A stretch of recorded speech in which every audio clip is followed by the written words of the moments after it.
Bonjour et bienvenue sur le port de Carreau à Martigues où je suis venu rencontrer Olivier et Patricia Mazet.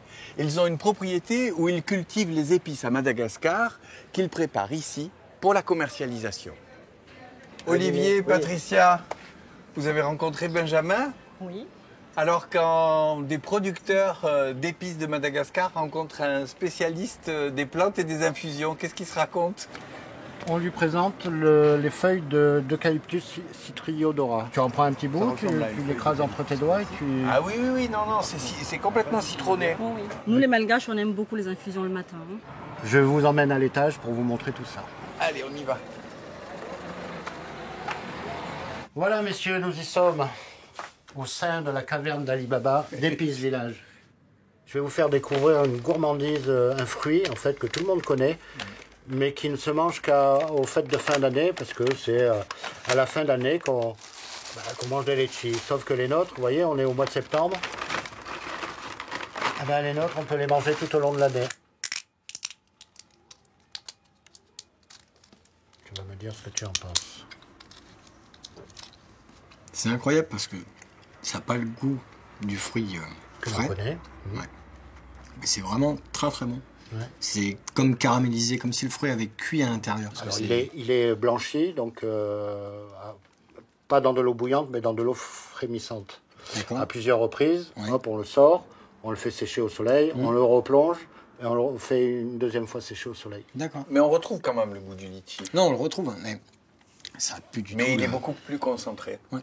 C'est un peu de cuisine. D'ailleurs, à propos de cuisine, bah, tu peux retrouver Patricia au rez-de-chaussée. Allez, j'y vais. À tout à l'heure.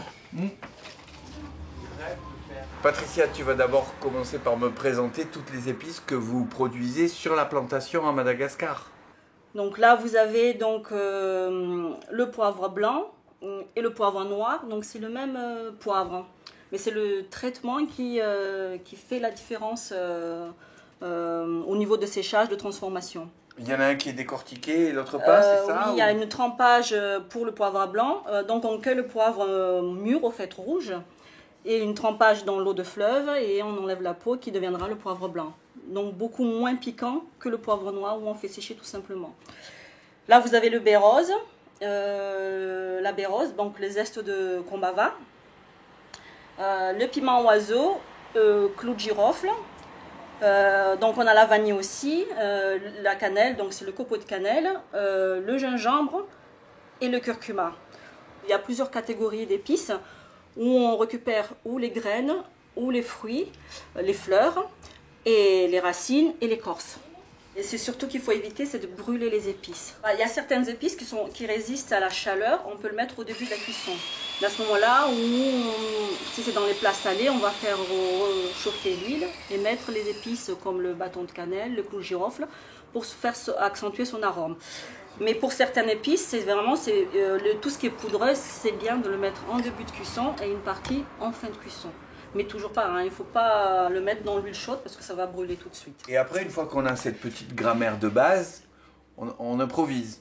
Voilà. Même là maintenant, tu vas improviser.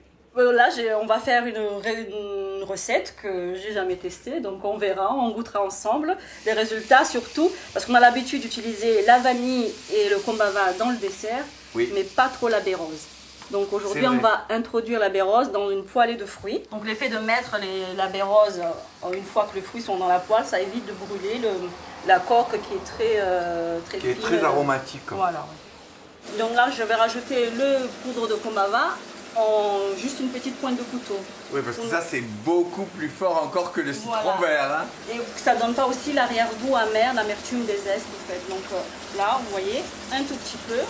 En dernier, les graines de vanille. Les graines de vanille. Voilà. Il n'y a plus qu'à déguster.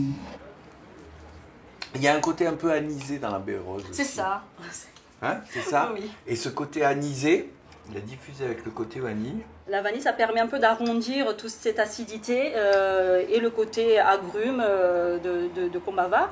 On arrondit un peu avec la vanille, oui. Oui, mais ce qui est bien, c'est que franchement, il n'y en a pas un qui prend le dessus par rapport aux autres. Hein. Je découvre comme vous aussi.